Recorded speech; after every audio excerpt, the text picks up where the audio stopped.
In 1 week, the U.S. men's national team will face the ancient rival Mexico in the CONCACAF Nations League semifinal in front of what's expected to be a lot of people from the Mexican side in Las Vegas. Um, I do have an issue with this. I do believe that we need to manage our home front the best we can, and obviously we couldn't do that because it's like they decide this where it's going to be played, and Las Vegas is a predominant Hispanic side where a lot of people will go in favor of Mexico, but a lot of people who are not Mexicans are going to go in favor of the United States also. So it's a touchy subject, but a subject for another video that we can make.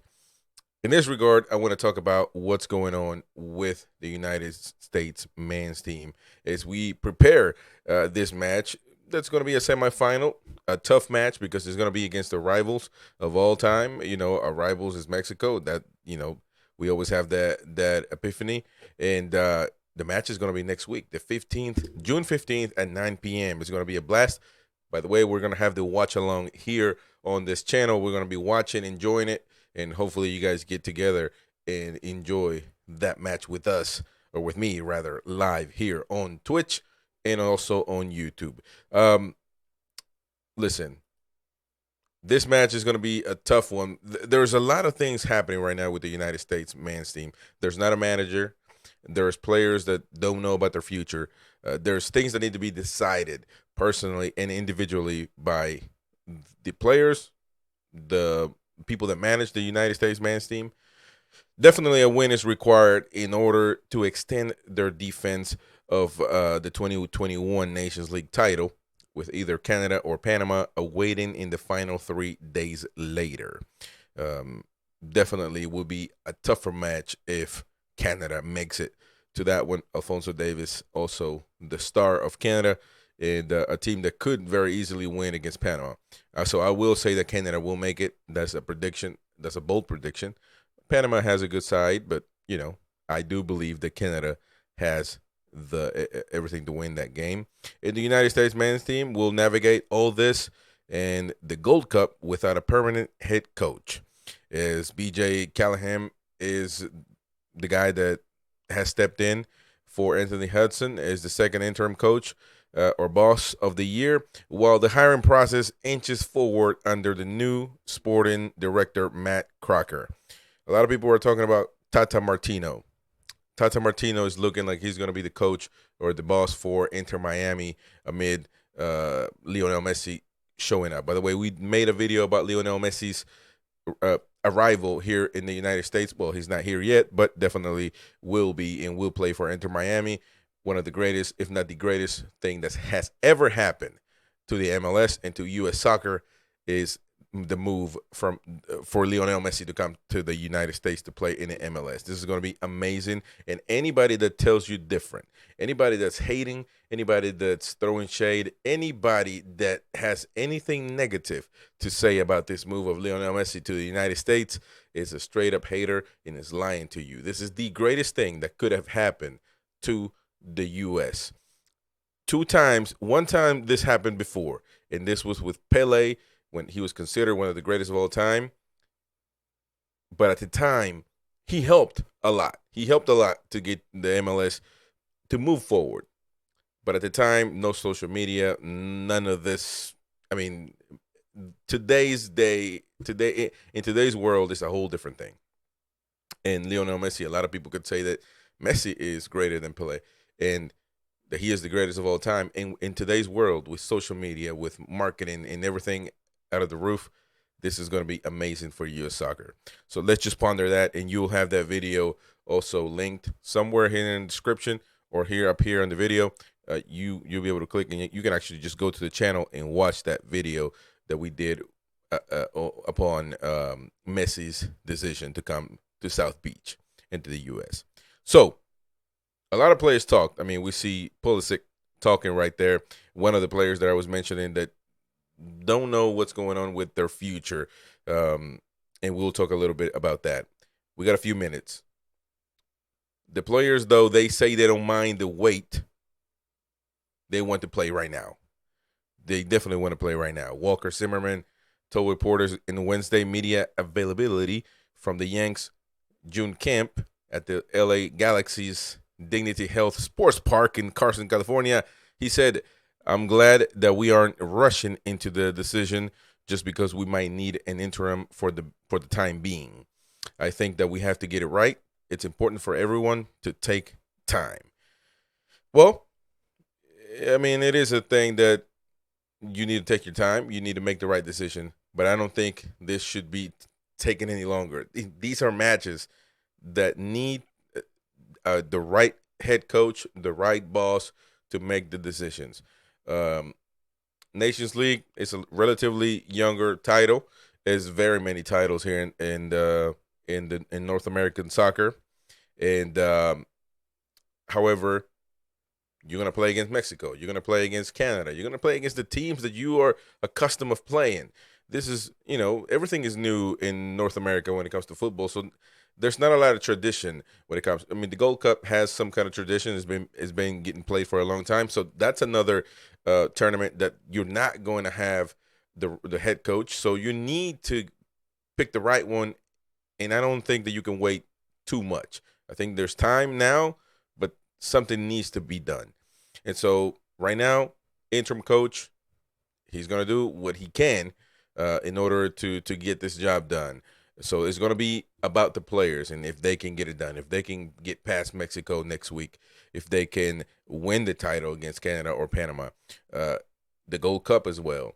So all that's going to be, in my opinion, in the shoulders of these younger players. Not so much younger anymore. Some have some type of veteran activity in the soccer world. Pulisic knows what he's doing. He's young, but he's not a brand new player. The same with Walker, Weston McKennie. So they know what they're doing. They have a lot of talent and they can get it done.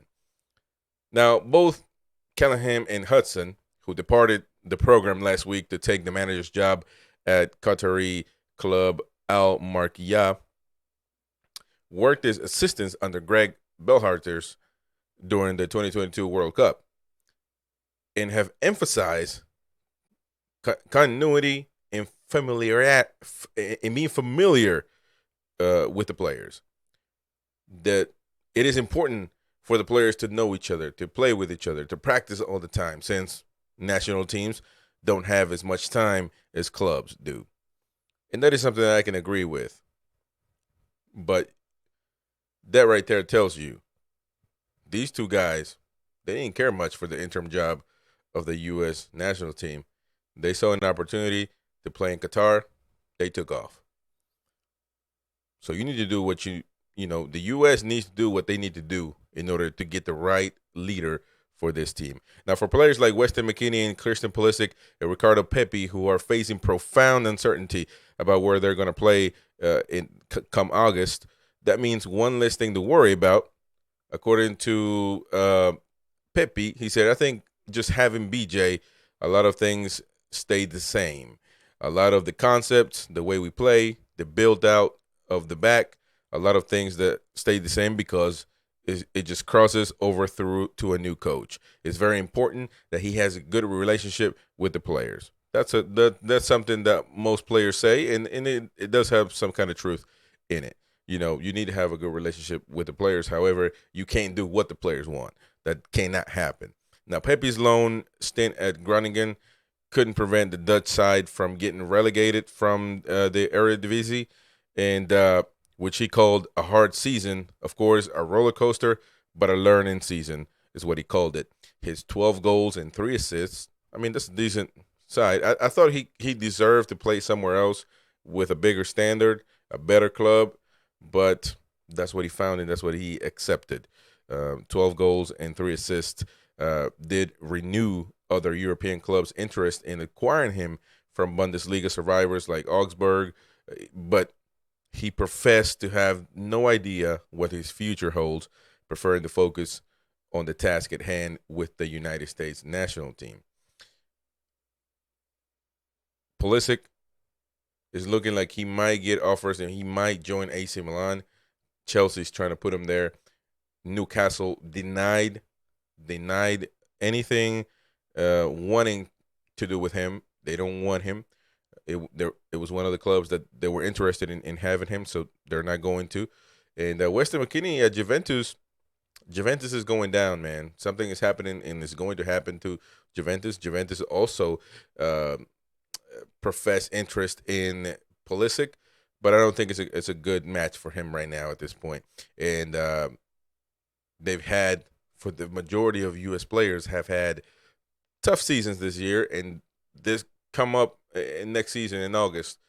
They need to find good clubs, and they need to perform better. So I think AC Milan could be a good destination for Pulisic. Weston McKennie, we have to see what the future holds for him. And Berhalter, it was a waste of time.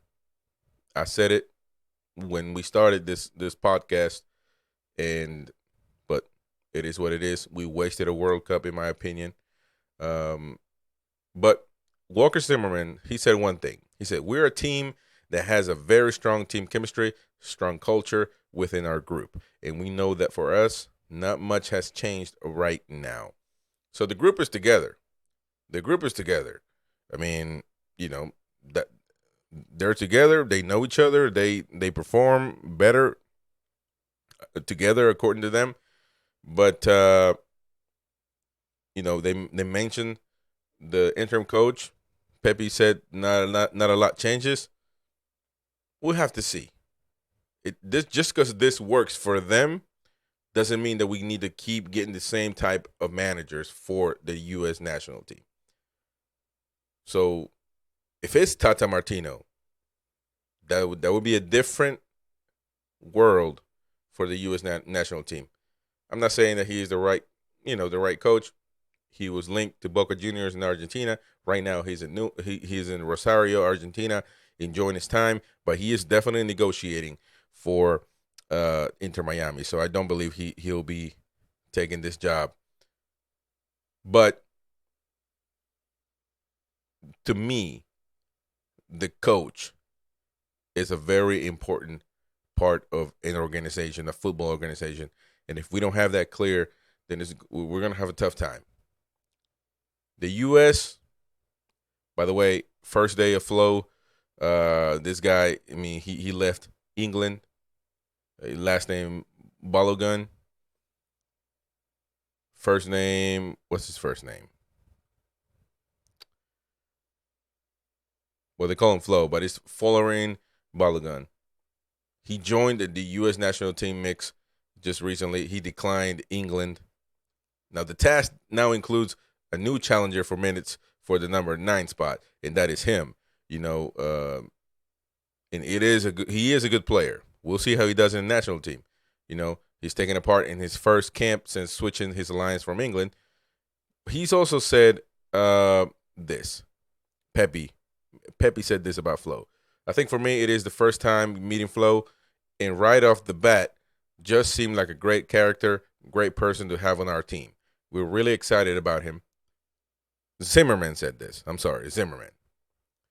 But then on training field, you see his quality. He's got a great touch. He's able to have some hold-up play, get runs in behind, and obviously finish attacks.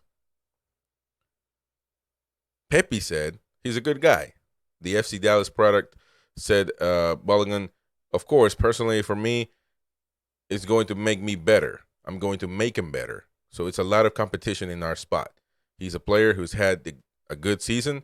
I'm a player who's had a good season. So, of course, we both want the starting spot, and we're always going to be competing in a healthy way. So that's a good competition. This kid is a good player, man. This Flo guy. He's good. So far, that's the information. But I want to know from you, if you were a U.S. national men's team fan, give me your opinion. What do you think? Who should start in the attacker position? Who should be the number 9 for the U.S.? Who should be the coach? Not a lot of people are talking about the manager, and that frustrates me quite a bit because I do believe that it is important for the U.S. to get the right manager. at this point in time.